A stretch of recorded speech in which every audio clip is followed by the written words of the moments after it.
Knowledge دیکھو، آقا علیہ الصلوۃ والسلام فرماتے ہیں فلا یصلی علی احد الی یوم القیامہ، بس جو کوئی شخص قیامت تک مجھ پر درود پاک پڑھتا ہے تو وہ فرشتہ کیا کرتا ہے، الا ابلغنی باسمہ و اسم ابی، وہ فرشتہ میری بارگاہ میں اس کا اور اس کے والد کا نام پیش کرتا ہے اور کہتا ہے ھذا فلان ابن فلان قد صلی علیک، حضور فلاں بن فلاں نے آپ پر درود بھیجا ہے۔ ابھی کمال کی حدیث ہے، دو باتیں اس میں بہت پیاری سیکھنے کو ملیں گی، ایک تو انشاءاللہ عقیدے کی بات اور دوسری انشاءاللہ عشق والی بات۔ پہلی بات، اس فرشتے کی ڈیوٹی کیا ہے؟ یہ نبی پاک علیہ الصلوۃ والسلام کے روضے کے باہر، ان کی قبر منور کے باہر ایک دربان ہے، ایک میسنجر ہے جو آقا کو پیغام پہنچانے والا ہے۔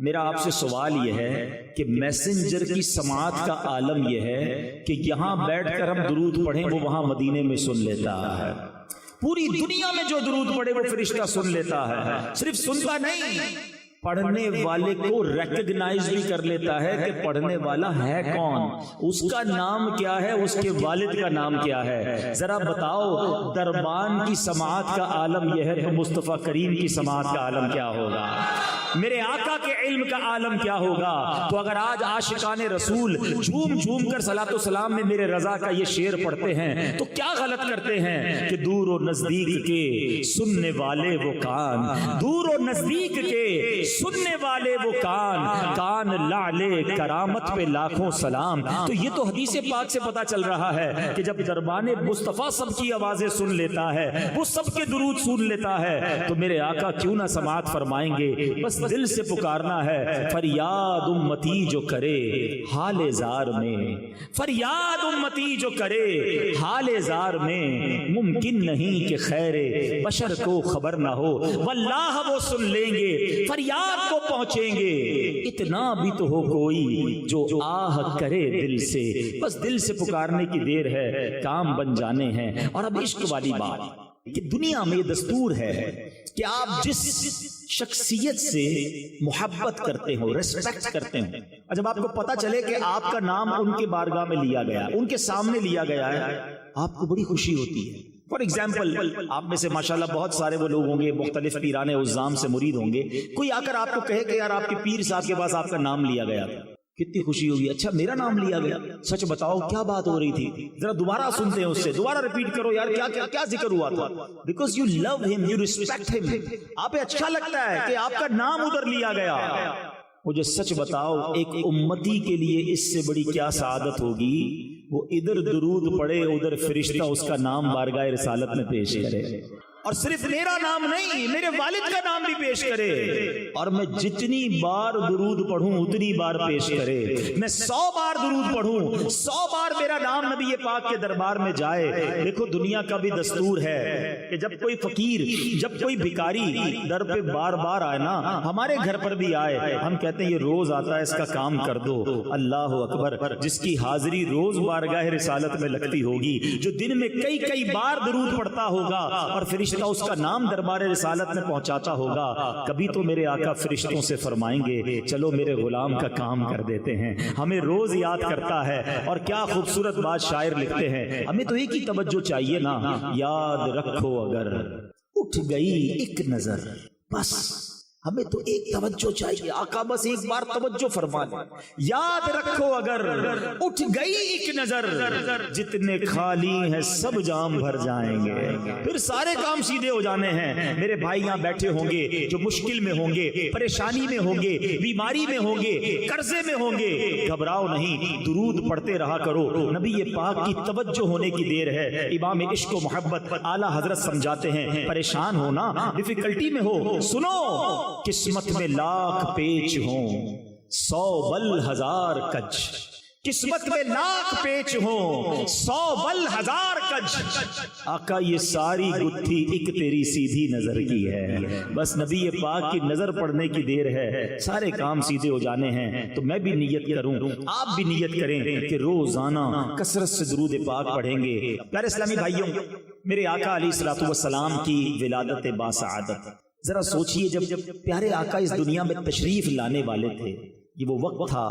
جب کفر کا اندھیرا تھا، جہالت کا اندھیرا تھا، اور نبی پاک ایسا نور بن کر آئے کہ جس نے دنیا کا رنگ ہی بدل دیا۔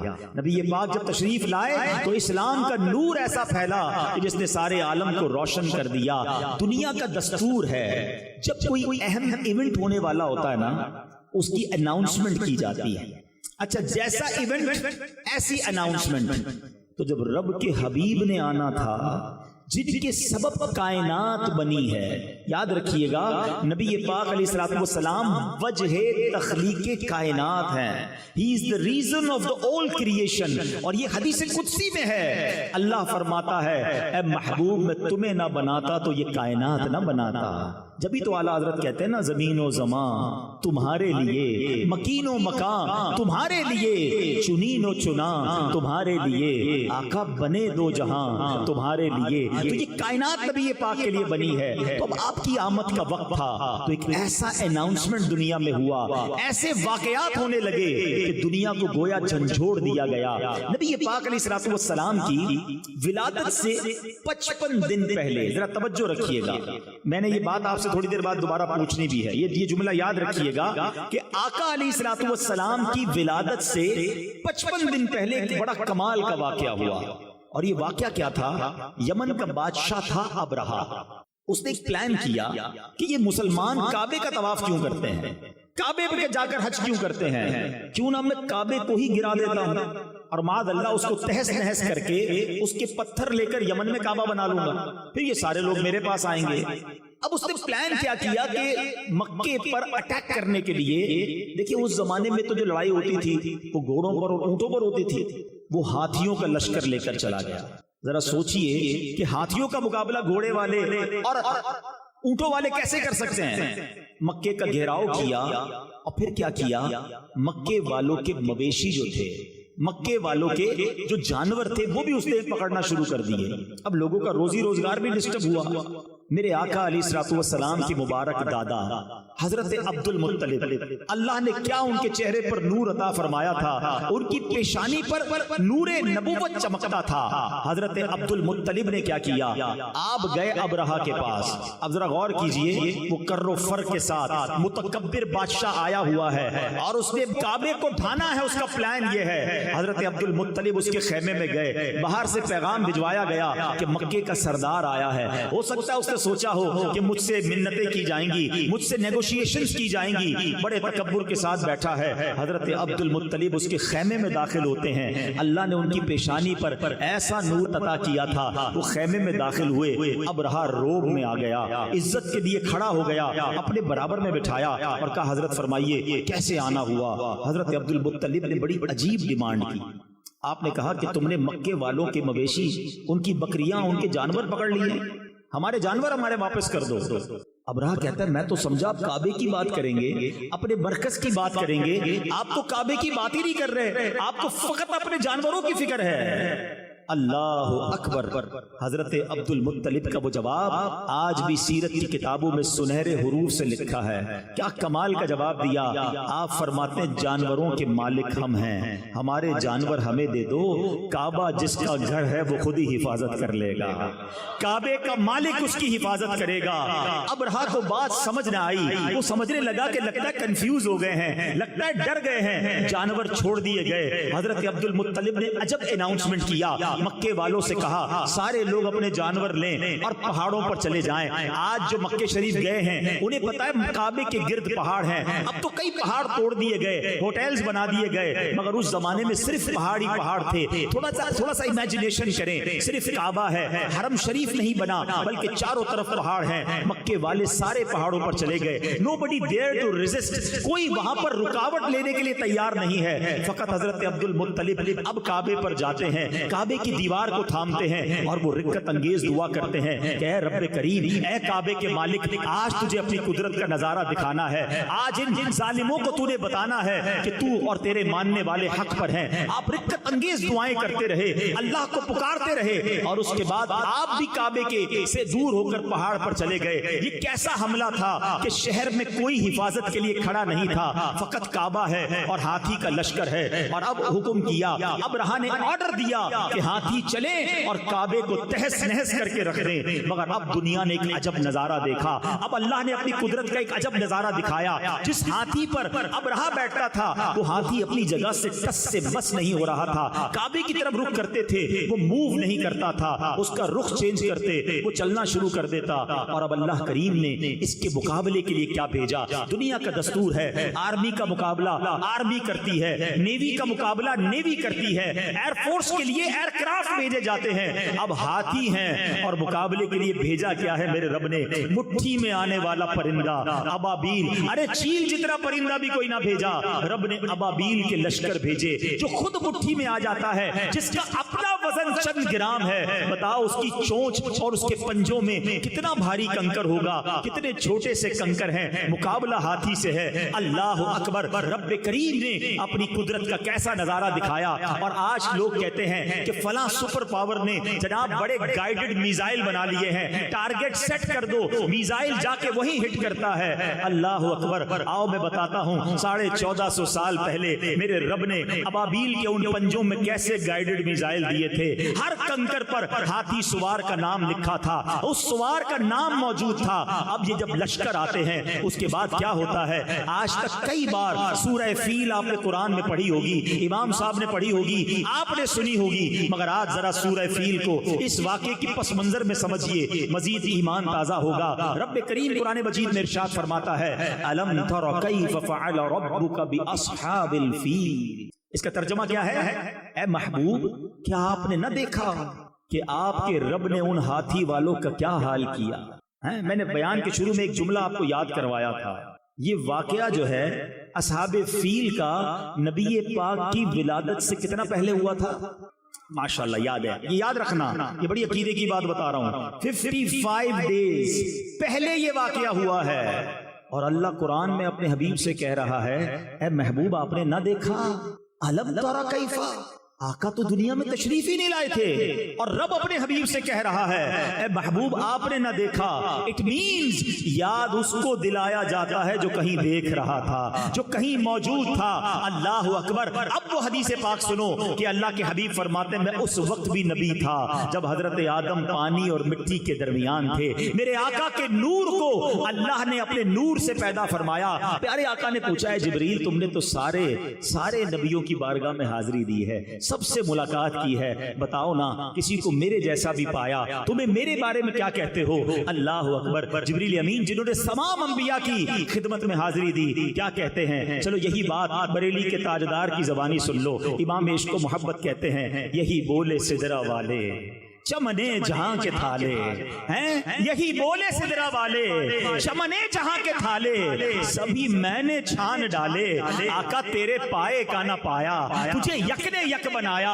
اللہ اکبر۔ جبریل امین کہتے حضور آپ جیسا میں نے کائنات میں کوئی اور نہیں دیکھا۔ سارے نبیوں کی بارگاہ میں جبریل امین نے حاضری دی ہے، کسی کی بارگاہ میں 5 بار، کسی کی بارگاہ میں 10 بار، کچھ انبیاء کی بارگاہ میں 100 بار۔ آؤ میں بتاتا ہوں کہ نبی پاک کے دربار میں جبریل امین کتنی بار آئے، اور یہ فقط عرصہ کتنی دیر کا ہے؟ 23 سال کے عرصے تک حاضریاں رہیں۔ 40 سال کی عمر میں پہلی وحی ہوتی ہے، 63 سال کی عمر میں نبی پاک دنیا سے پردہ فرماتے ہیں۔ 23 ایئرز میں جبریل امین 24,000 بار نبی پاک کی بارگاہ میں حاضر ہوتے ہیں۔ 24,000 بار۔ کیوں؟ سدرۃ المنتہا سے 7ویں آسمان سے بھی اوپر روز آنا ہے اور کئی بار آنا ہے۔ مولانا حسن ندا خان صاحب راز سے پردہ اٹھاتے ہیں کہ وجہ کیا ہے، اتنی بار کیوں آتے ہیں؟ فرماتے ہیں بے لکائے یار ان کو چین آ جاتا اگر، کہتے نبی پاک کے دیدار کے بغیر انہیں چین ہی نہیں آتا تھا۔ ایک بار جلوہ جانا دیکھ لیا تھا، اب بار بار آقا کی یاد ستاتی تھی۔ بے لکائے یار ان کو چین آ جاتا اگر، بار بار آتے نہ یوں جبریل سدرا چھوڑ کر، وہ اس لیے آتے تھے کہ آقا کا جلوہ دیکھنا ہے۔ تو بہرحال نبی پاک علیہ الصلوۃ والسلام کے غلاموں سنو، آقا کی ولادت سے پہلے پوری دنیا کو ایک پیغام دینا تھا۔ الم یجعل کیدہم فی تضلیل وارسل علیہم طیرا ابابیل، ارے ابابیل کے لشکر بھیجے اور انہوں نے کیا کیا؟ ترمیہم بحجارۃ من سجیل، ان پر پتھروں کی کنکروں کی بارش کی، اور رزلٹ کیا آیا؟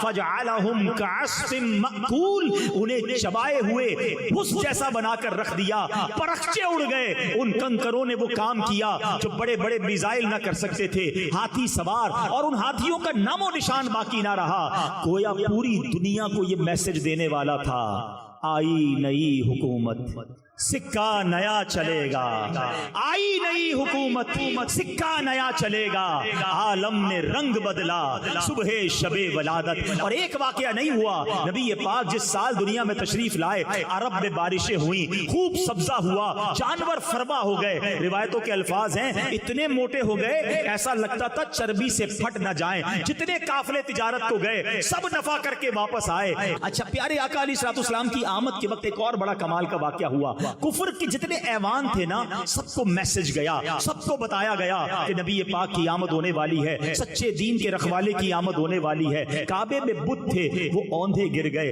ایک آگ جلائی تھی فارس ایران میں آتش پرستوں نے۔ انہوں نے کیا کیا تھا؟ ان کا دعویٰ یہ تھا کہ فرام لاسٹ 1000 years، 1000 سال ہو گئے ہماری آگ نہیں بجھتی، اور بجھنے بھی نہیں دیتے تھے۔ مگر جب آقا کی ولادت ہوئی تو وہ آگ بھی بجھا دی گئی، وہ آگ بھی بجھ گئی۔ کیا خوبصورت شعر لکھتے ہیں نا، 1000 سال کی روشن شدہ بجھی آتش، 1000 سال کی روشن شدہ بجھی آتش، یہ کفر و شرک کی آتش بجھانے آئے ہیں، یہ کس شہنشاہ والا کی آمد آمد ہے، بولو مرحبا مرحبا، بولو مرحبا، بولو مرحبا، بولو پاک کی خاص آمد کا وقت، جس سہانی گھڑی چمکا طیبہ کا چاند، اس دل افروز ساعت پہ لاکھوں سلام۔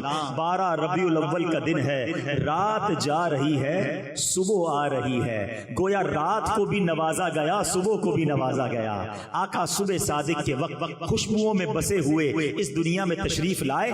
دنیا میں آتے ہی پہلا کام میرے آقا سجدے میں چلے گئے، اپنے رب کو یاد کیا، امت کے لیے دعا کی۔ اعلیٰ حضرت لکھتے ہیں نا، پہلے سجدے پہ روزے ازل سے درود، یادگاری یہ امت پہ لاکھوں سلام، رب حبلی امتی کہتے ہوئے پیدا ہوئے، حق نے فرمایا کہ بخشا الصلاۃ والسلام۔ آقا ہم گناہگاروں کو یاد کر رہے ہیں۔ اب نبی پاک کا مبارک بچپن شروع ہوتا ہے۔ بی بی حلیمہ سعدیہ کے بھاگ جاگتے ہیں۔ آپ کہتی ہے میں بڑی غریب تھی، میرے جانوروں میں بھی طاقت نہیں تھی، جب مکے کو آ رہی تھی میرا خچر سب سے پیچھے رہ جاتا تھا، پورے قافلے کے لوگ پریشان تھے، حلیمہ کیسا جانور لائی ہو؟ کہتی میں خود بھی اتنی کمزور تھی، اپنے پاس بھی دودھ نہیں تھا۔ مکے کے لوگوں کا دستور تھا کہ بچوں کو دودھ پلانے گاؤں میں بھیجتے تھے تاکہ ان کی زبان بھی اچھی ہو، ان کی صحت بھی اچھی ہو۔ اب جب اس سال مکے میں وہ گدائیاں آئیں، سب کو بچے مل گئے۔ بی بی حلیمہ کہتی ہیں کہ مجھے کسی نے بچہ نہیں دیا میری غربت کو دیکھ کر، مگر میں نے ایک بچہ دیکھا،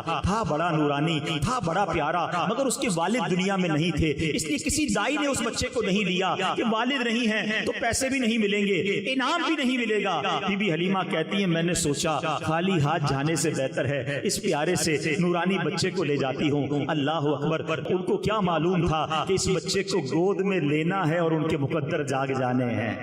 میں ایک سوال کرنا چاہتا ہوں، اس وقت مکے میں کئی دائیاں آئی تھیں، کسی ایک کا نام بتا دیں، ہم میں سے کوئی کسی ایک کا نام نہیں جانتا، مگر جب تک یہ سورج اور چاند باقی رہیں گے بی بی حلیمہ سعدیہ کا نام چمکتا رہے گا۔ What is the reason behind this? Reason یہ ہے کہ انہوں نے نبی پاک کی خدمت کی، اپنا تعلق نبی پاک کے ساتھ جوڑ دیا، اور یہ اصول یاد رکھنا کہ جس نے آقا کے ساتھ تعلق جوڑا اللہ اس کے نام کو بلند کر دیتا ہے۔ اسٹیج پر جتنے لوگ موجود ہیں یہ کوئی بہت بڑی ڈگری ہولڈر نہیں ہے، انہوں نے زمانے میں کوئی سائنس کی ایجاد نہیں کی ہے۔ آج اگر ہم سب کو دنیا میں کوئی عزت دیتا ہے تو فقط یہ نام مصطفیٰ ہے، یہ سرکار کے نام کی عزت ہے جو ہماری پہچان بنی ہے۔ آپ ہسٹری اٹھا کے دیکھ لیں، جس نے میرے آقا کے نام کو بلند کرنے کی کوشش کی اللہ نے اس کے نام کو بلند کر دیا۔ ان کے جو غلام ہو گئے وقت کے امام ہو گئے، ان کے جو غلام ہو گئے وقت کے امام ہو گئے، نام لیوا ان کے جو ہوئے ان کے اونچے نام ہو گئے۔ ارے بی بی حلیمہ کے بھاگ جاگے، کہتی میں نبی پاک کو لے کر نکلتی ہوں، وہی خچر جو سب سے پیچھے رہ گیا اب وہ سب سے آگے دوڑ رہا ہے. میرے قافلے والے کہتے حلیمہ جانور تبدیل کر دیا ہے, ریپلیس کر دیا ہے, اتنی تیزی سے کیسے دوڑ رہا ہے؟ اس وقت تک تو آپ کو ریئلائز نہیں ہوا تھا کہ یہ ہو کیا رہا ہے. جب اپنے گھر پہنچتی ہیں کہتی میری بکری کے تھن بھر گئے, وہ بکری جو ایک قطرہ دودھ نہیں دے رہی, اتنا دودھ نکلا ہمارے سارے برتن بھر گئے, خود میری صحت اچھی ہونے لگی, میں نے بھی نبی پاک کو دودھ پلایا, اپنے بچے کو بھی دودھ پلایا. اب جب رات ہوتی ہے تو کہتی ہے میرے گھر میں عجب روشنی ہونا شروع ہو گئی. ابھی تو لائٹوں کا زمانہ ہے نا, اس زمانوں میں تو لائٹ نہیں تھی. صبح ہوئی تو گاؤں والے آئے, کہتے اے حلیمہ کون سی لائٹ لائی ہو, کون سا چراغ لائی ہو جو رات بھر تمہارا گھر روشن رہا؟ کہا میں تو کچھ نہیں جانتی, ایک ایسا نور لائی ہوں جو ساری رات چمک رہا تھا. اور حلیمہ آپ سب کو کیا کہہ رہی ہیں؟ یہ کہتی تھی گھر گھر میں جا کر حلیمہ میرے گھر میں خیر الورا گئے ہیں, بڑے اوج پر میرا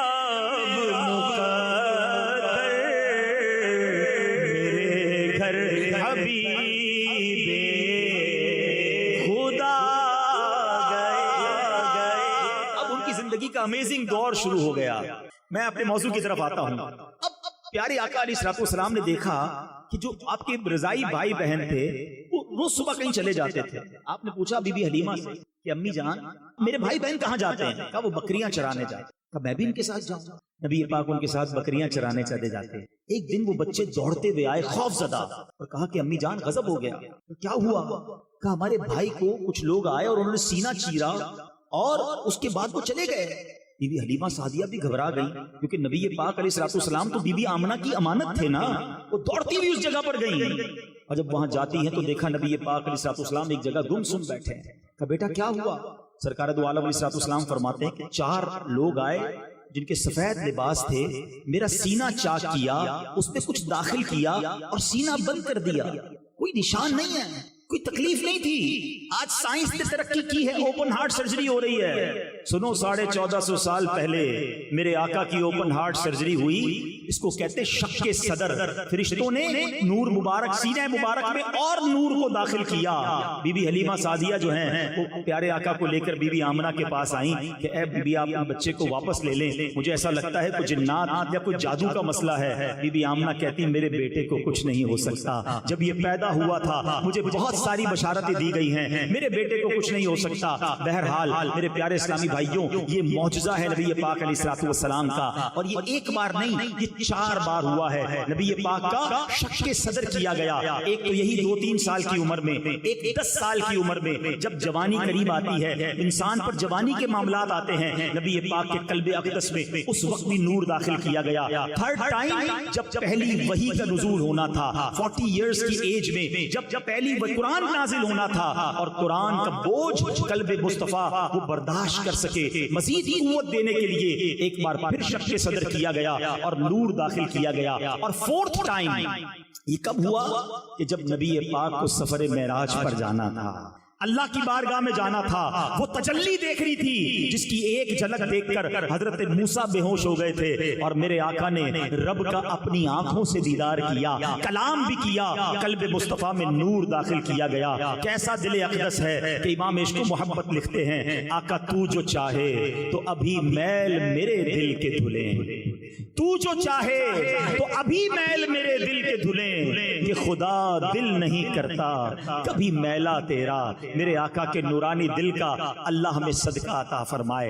آج نبی پاک کے نورانی دل کی بات تو ہم نے سن لی. اب ذرا اپنے دلوں کو بھی چیک کرتے ہیں, ہم دیکھیں کہ ہمارا دل بھی پاک و صاف ہے کہ نہیں. دیکھیں اپنے دل کی نارمل بیماریوں پر تو ہم بہت بات کرتے ہیں, ہارٹ اٹیک نہ ہو جائے, کولیسٹرول ٹھیک ہونا چاہیے, بلڈ پریشر ٹھیک ہونا چاہیے, شوگر ٹھیک ہونی چاہیے, ورنہ ایسا نہ ہو کہ جناب مجھے ہارٹ اٹیک ہو جائے. اچھی بات ہے, اپنی صحت کا خیال رکھنا چاہیے, لیکن اگر دل کی بیماری لگ بھی گئی, اینڈ آف دا ڈے کیا ہوگا؟ جان چلی جائے گی. مگر جس بیماریوں کا میں ذکر کرنے والا ہوں یہ وہ بیماریاں ہیں کہ اگر وہ دل میں لگ گئیں تو ایمان جا سکتا ہے. Now please decide whichever illness is more serious. کون سی بیماری جو ہے وہ زیادہ خطرناک ہے؟ وہ بیماری نا جو ایمان لے سکتی ہے. مجھے 2 سال پہلے جب یہ بیان کا موقع ملا تھا، میں نے ایک بیماری پر بات کی تھی اور وہ تھی تکبر. آج میں ایک اور بیماری کا ذکر کرنے آیا ہوں، اور جو کہ ہمارے معاشرے میں بہت تیزی سے پھیل گئی ہے، اور وہ ہے حسد. آج کون ہے جو حسد میں مبتلا نہیں؟ اور یاد رکھیے، حسد جو ہے وہ اتنا خطرناک مرض ہے کہ یہ کائنات میں سب سے پہلے جو گناہ ہوئے نا، ارلیسٹ، سب سے پہلے شیطان کو حضرت آدم سے کیا ہوا تھا؟ حسد ہی تو ہوا تھا نا. تکبر کیا تھا اور ساتھ حسد کیا تھا. قابیل اور حابیل یہ 2 بھائی تھے، آپس میں کیا پرابلم ہوا تھا؟ حسد ہوا تھا. اس کا مطلب یہ ہوا کہ یہ اتنی خطرناک بیماری ہے جو بھائی کو بھائی میں سے کر سکتی ہے. بھائی حسد میں مبتلا ہو سکتے ہیں، بہنیں حسد میں مبتلا ہو سکتی ہیں، دوست حسد میں مبتلا ہو سکتے ہیں. اب 2-3 باتیں سن لو کہ حسد ہے کتنا برا. نبی پاک علیہ الصلوۃ والسلام فرماتے، جس کا مضمون ہے کہ جس طرح شہد کو سرکہ ایلوا خراب کرتا ہے، آقا فرماتے ہیں حسد ایمان کو ایسے خراب کر دیتا ہے. ایک جگہ میرے آقا فرماتے ہیں حسد ایمان مونڈ دینے والی بیماری ہے. نبی پاک فرماتے ہیں حسد نیکیوں کو اس طرح کھا جاتا ہے جس طرح آگ لکڑی کو کھا جاتی ہے. آگ لکڑی کو جلائیں کیا ہوتا ہے؟ تھوڑی دیر میں خاک ہو جاتی ہے نا. نیکیاں اس طرح برباد ہو جاتی ہیں. ہم روزے بھی رکھیں، نماز بھی پڑھیں، درود بھی پڑھیں، محفل میں بھی آئے ہیں، صدقہ خیرات بھی کریں، اور ساتھ حسد بھی پالا ہوا ہے، تو ساری نیکیاں تو خراب ہو رہی ہیں، ختم ہو رہی ہیں. پلیز ہمیں اپنے دل کو حسد سے پاک کرنا ہوگا. اب میں آپ کو بتاتا ہوں حسد کی تعریف کیا ہے. What is the definition of jealousy? حسد کی تعریف یہ ہے کہ بندہ مثال کے طور پہ کسی کو کوئی نعمت ملے، کوئی شہرت ملی، عزت ملی، دولت ملی، خوبصورتی ملی، واٹ ایور، انسان یہ تمنا کرے کہ اس سے چھن کر یہ نعمت مجھے مل جائے. اچھا مجھے نہ ملے تو کم از کم اس کی تو برباد ہو جائے. یہ ہے حسد. حسد کی ایک جائز قسم بھی ہے، اس کو کہتے رشک، عربی میں کہتے غبطہ. وہ کیا ہے؟ کسی کو نعمت ملی اور آپ دعا کریں یا اللہ اس کو دیے مجھے بھی دے دے، اس میں کوئی حرج نہیں ہے، یہ جائز ہے، یہ کریں. یہ تمنا نہ کرے کہ اس کی چھنے پھر مجھے ملے یا اس کی برباد ہو جائے. وہ کتنا گندا دل ہے جو کسی مسلمان کی بربادی کی تمنا رکھتا ہے. یہ اتنا ناپسندیدہ عمل ہے. ایکچولی حسد کرنے والا آپ کو پتا ہے آرگیومنٹ کس پہ کرتا ہے، اعتراض کس پہ کرتا ہے؟ ذرا توجہ رکھیے گا. میں آپ سے کچھ سوال کرنا چاہتا ہوں جس کا مجھے آپ سب سے باآواز بلند جواب چاہیے. مجھے بتائیے عزت دینے والا کون ہے؟ زور سے جواب دیجیے. شہرت دینے والا کون ہے؟ دولت دینے والا کون ہے؟ اولاد دینے والا کون ہے؟ خوبصورت بنانے والا کون ہے؟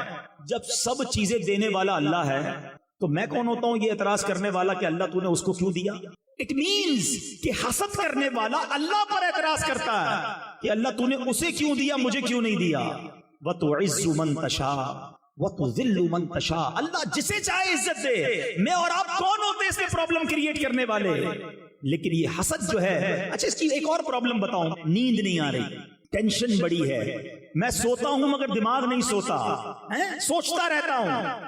میں آج مشورہ دے رہا ہوں آپ کو، جس کو یہ پرابلم ہے نا، چیک کر لو کہیں کسی کا حسد تو دل میں نہیں پال لیا. کیونکہ حسد جو ہے نا، اس کو کہتے ہیں انگریزی میں جیلسی ہے. یہ زندگی میں بھی آپ کو جلائے گا. کیونکہ ہوگا کیا کہ آپ کو کسی سے حسد ہو گیا ہے، وہ ترقی کرتا رہے گا، آپ کو تکلیف ہوتی رہے گی.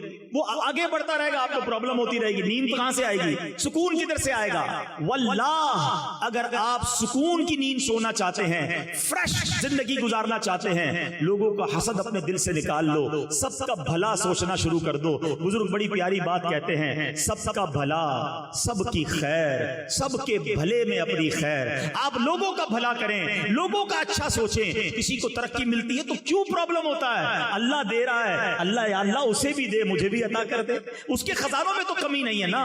اب آخر میں یہ جو میں بیان کر رہا ہوں، لوگ ہو سکتا ہے سوچ رہے ہوں یار بیان تو بہت اچھا ہو رہا ہے، لیکن میں تو حسد نہیں کرتا. حسد واقعی بری چیز ہے، مگر میں کدھر حسد کرتا ہوں. چلیں کولیسٹرول چیک کرانے کے لیے کسی لیبورٹری میں جاتے ہیں نا، شوگر ٹیسٹ کرانے جاتے ہیں. میں ایک چھوٹا سا لیبورٹری ٹیسٹ کر لیتا ہوں آپ سب کا. جواب مجھے مت دیجیے گا، اپنے آپ کو جواب دے دیجیے گا. آپ کے سامنے رپورٹ آ جائے گی، آج ہی رپورٹ آ جائے گی. ہاں لیبورٹری میں تو 6 گھنٹے 12 گھنٹے لگتے ہیں نا، یہ اگلے منٹ آپ کو جواب مل جائے گا. اور گھبرانا نہیں، اگر رپورٹ میں پازیٹیو آ گیا نا تو آج علاج بھی دے کر جاؤں گا انشاءاللہ. اگلے 5-6 منٹ میں اپنی بات پوری کر لوں گا. یہ میرے بیان کا عطر ہے 5 منٹ. پہلا ٹیسٹ، آپ کی زندگی میں کوئی ایسا ہے؟ اچھا یاد رکھیے گا، حسد جو ہے نا اسی سے ہو سکتا ہے جس کو آپ جانتے ہیں. ہاں جس سے آپ کا کوئی ریلیشن نہیں، اس سے حسد نہیں ہوتا. مثال کے طور پہ آپ یہاں رہتے ہیں، کوئی برازیل میں رہتا ہے، آپ کو اس سے حسد نہیں ہوگا. حسد دوستوں سے ہوتا ہے. رشتہ داروں سے ہوتا ہے، پڑوسیوں سے ہوتا ہے، ساتھ کاروبار کرنے والوں سے ہوتا ہے، ایک ہی فیلڈ کے لوگوں میں ہوتا ہے۔ اللہ معاف کرے، اتنا مردود ہے شیطان، عالم دین کو عالم دین سے حسد کروا دیتا ہے، نعت خواں کو نعت خواں سے حسد کروا سکتا ہے۔ تو یاد رکھیے، اب سوال میرا یہ ٹیسٹ، پہلا ٹیسٹ، کوئی ایسا ہے آپ کی لائف میں کہ جب بھی آپ کے سامنے اس کی تعریف ہوتی ہے آپ کو پرابلم ہونا شروع ہو جاتی ہے؟ آپ کہتے ہیں یار کسی اور کی بات کرو نا، کیوں اس کا ذکر کر رہے ہو؟ تکلیف ہو رہی ہے۔ It means there is something wrong in my heart. کچھ نہ کچھ ہے یار، اس کی تعریف کیوں بری لگتی ہے؟ دوسرا ٹیسٹ، کوئی ایسا ہے آپ کی لائف میں کہ جب بھی اس کو ترقی ملتی ہے آپ کو بڑا برا لگتا ہے، یار یہ پھر اور آگے بڑھ گیا، ایک دکان تھی، 2 دکانیں، ایک فیکٹری تھی، دوسری فیکٹری بھی لگا لی، پاکستان سے باہر بھی بزنس شروع کر دیا، اچھا یورپ کا بھی اس کا ویزا لگ گیا، ایک اور گاڑی لے لی، اچھا اور مشہور ہو گیا، ہمارے محلے میں کوئی نہیں جانتا تھا، ساری دنیا میں سے جان رہے ہیں۔ اگر آپ کو پرابلم ہے اس کی ترقی میں، it means some thing wrong. تیسرا اور آخری ٹیسٹ، کوئی ایسا ہے کہ جب اس کا کوئی نقصان ہوتا ہے، جب اس کو کوئی پرابلم ہوتی ہے، اللہ نہ کرے اس کی گاڑی لگ جائے، اس کی فیکٹری میں آگ لگ جائے، یا وہ بدنام ہو جائے، اس کے ساتھ کوئی ایسی غلطی ہو جائے اور آپ کو پتا چلتا ہے، تو آپ کو دل میں خوشی ہوتی ہے کہ یار یہ ہوا کام، مزہ آ گیا۔ ہم کون ہوتے ہیں کسی کو برباد کرنے کی تمنا رکھنے والے؟ اللہ جسے چاہے عزت دے۔ تو اب سنو، اگر کوئی ایسا ہے کہ یار اس کا برا ہوا نا، مزہ آیا، اب دل کو ٹھار پڑ گئی، اپنے دل پہ بندہ افسوس کرے، اتنا برا دل ہے میرا کہ کسی مسلمان کا نقصان ہوا اور مجھے خوشی ہو رہی ہے۔ یاد رکھو، جو کسی کا برا سوچتا ہے اس کا بھی برا ہی ہوتا ہے۔ تو یہ حسد کی میں نے آپ کو یوں سمجھے 3 ٹیسٹ بتا دیے ہیں۔ اب اگر دل میں خیال آ رہا ہے نا، سچا خیال لانا، مجھ سے چھپا لو گے، اللہ سے نہیں چھپا سکو گے۔ اگر آج دل میں یہ خیال آ رہا ہے نا کہ ہاں یار فیملی میں یا دوستوں میں یا کولیگز میں کوئی ہے ایسا جس کی تعریف اچھی نہیں لگتی، جس کی بربادی کا دل چاہتا ہے، اب سمجھ لو کہ ڈائگنوز ہو گئی ہے، پازیٹیو آ گیا ہے، ٹھیک ہے۔ اب اس کو جلدی حل اس لیے کرنا ہے کہ اگر حل نہیں کیا نا تو میری نیکیاں روز برباد ہو رہی ہیں، آگ کی طرح لکڑی کھا رہی ہے میری۔ پرابلم اس کو نہیں ہے جس سے حسد ہوا ہے، پرابلم مجھے، کیونکہ مجھے ہو گیا نا۔ اب آئیے میں آپ کو علاج بتا کر اپنا بیان ختم کر۔ علاج کیا ہے؟ سب سے پہلا علاج، سبحان اللہ، یہ ہر بیماری کا علاج ہے، جسمانی بیماری کا بھی علاج ہے اور روحانی بیماری کا بھی علاج ہے، اور وہ ہے دعا۔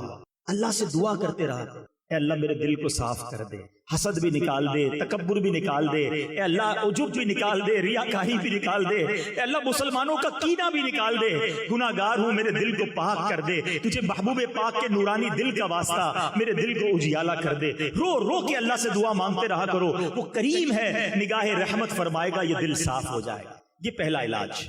دوسرا علاج جو کہ تھوڑا سا مشکل ہے، انجیکشن بھی تو تکلیف دیتا ہے نا، یہ سمجھ لو کہ انجیکشن بتا رہا ہوں، وہ یہ ہے کہ آپ کو جس سے حسد ہو گیا ہے نا، آپ اس کو تحفہ دیں۔ اب آپ کہیں گے مولانا صاحب بندہ پہلے ہی اچھا نہیں لگتا، آپ کہہ رہے ہیں اس کو تحفہ دیں؟ ہاں، کیوں؟ کیونکہ میرے آقا کی حدیث ہے، تحفہ دو تحادو تحابو، تحفہ دو گے محبت بڑھے گی، تو آپ تحفہ دیں۔ اچھا ایک گڑبڑ یہ نہیں کرنا کہ آج بیان سنا اور کل جائے اس کے پاس، یار وہ مولانا صاحب نے سمجھایا تھا، مجھے آپ سے بڑا حسد تھا، آج تحفہ لے کر آیا ہوں، وہ معاملہ اور خراب ہو جائے گا بھائی۔ بغیر بتائے تحفہ دینا ہے، ہاں اس کو پتا نہ چلے، آپ تحفہ دیں تاکہ محبت پیدا ہو، بیماری میرے اندر ہے جو مجھے نکالنی ہے۔ ایک آخری علاج لے لو، وہ کیا ہے؟ What ever problem you have in your mind, آپ کو کسی کی دولت سے پرابلم ہوتا ہے، یار یہ پیسے والا ہو گیا، میں غریب، پرابلم ہے نا، اب اس کی دولت کے لیے دعا کریں، یا اللہ اس کی دولت میں اور برکت دے۔ پھر وہی یار مجھے پہلے ہی پرابلم ہے، آپ کہہ رہے ہیں میں اس کی دولت کے لیے دعا کروں، یہ اینٹی بائیوٹک ہے، ہاں لیکن اس کا فائدہ بتاؤں گا۔ آپ کو کسی کی شہرت سے پرابلم ہے، یہ اتنا مشہور ہو گیا، آپ دعا کریں یا اللہ اس کی عزت میں اور برکت ڈالے۔ آپ کو کسی کے چہرے سے پرابلم ہے، یار اتنا خوبصورت ہے، یا اللہ اس کے حسن میں اور برکت ہے۔ مشکل جب آپ دعا کریں گے نا، آپ کو لگے گا یار دل پر بڑا بھاری پڑ رہا ہے، یہی تو علاج ہے۔ لیکن ہوگا کیا اینڈ آف دا ڈے کہ جب کوئی آ کر آپ کو خبر دے گا نا، یار وہ اور ترقی کر گیا، اس کا کاروبار اور بڑھ گیا، تو آپ کے دل سے جواب آئے گا میں بھی تو دعا کرتا تھا اس کے لیے، بڑھنا ہی تھا، اللہ کی رحمت سے اور بڑھ جائے۔ تو ہمیشہ یاد رکھیں، جب کی کسی مسلمان کی ترقی کی خبر ملے نا، آپ نے یہی کہنا یا اللہ اسے اور ترقی دے اور مجھے بھی ساتھ دے دے، میرے رب کے خزانے بھرے ہوئے ہیں۔ آج تو پرابلم یہ کہ ساتھ کھاتے ہیں، ساتھ بیٹھتے ہیں، ساتھ روز ہوتے ہیں اور پتہ بھی نہیں چلتا۔ کوئی دوست آ کر کہنا نئی گاڑی لی ہے، اچھا بھائی دکھاؤ تو صحیح، کون سا ماڈل ہے؟ یہ والا ماڈل۔ اچھا یار ذرا مٹھائی تو کھلاؤ، مٹھائی بھی کھا لیں گے، جیسے ہی گاڑی لے کر آگے جائے گا سود کے پیسوں سے لیے۔ اپنے گھر پہ کسی نے دعوت کی، شاندار دعوت، نیا گھر بنایا، بریانی بھی کھائی، کھانا بھی کھایا، جیسے ہی باہر نکلے یہ 2 نمبر کے پیسوں سے گھر بنایا. تمہیں پرابلم کیا ہے؟ اللہ اسے ترقی دے رہا ہے. ہم کیوں تکلیف میں آتے ہیں کسی کی نعمت پر؟ خوش ہونا سیکھو، آپ خود پرسکون ہو جاؤ گے، آپ خود ریلیکس ہو جاؤ گے. یہ حسد اتنی بری بیماری ہے، یہ وہ بیماری ہے جس کو صاف کرنا بہت ضروری ہے. تو بہرحال میرے پیارے اسلامی بھائیوں، آج میں نے سیرت مصطفیٰ صلی اللہ علیہ وسلم کے کچھ پہلوؤں کو بیان کیا، نبی پاک کے نورانی دل کا ذکر کیا، اور ساتھ ایک ایسی بیماری جو ہمارے معاشرے کو کھوکھلا کر رہی ہے. مسلمان ایک دوسرے کے خیر خواہ ہونے چاہیے تھے، مگر آج حسد کی وجہ سے ایک دوسرے کے دشمن بنے ہوئے ہیں. وہ دشمن بھی ایسا ہے جو سامنے نہیں آتا، دل ہی دل میں برا چاہ رہا ہے. یہ اسلام نہیں ہے، یہ نبی پاک کی سنت نہیں ہے. مسلمان کی خیر خواہی کیجئے، مسلمان کا بھلا سوچئے. اب اگلی زندگی میرے آقا کی سنتوں کے مطابق گزاریں گے. اللہ مجھے اور آپ کو سنتوں پر عمل کرنے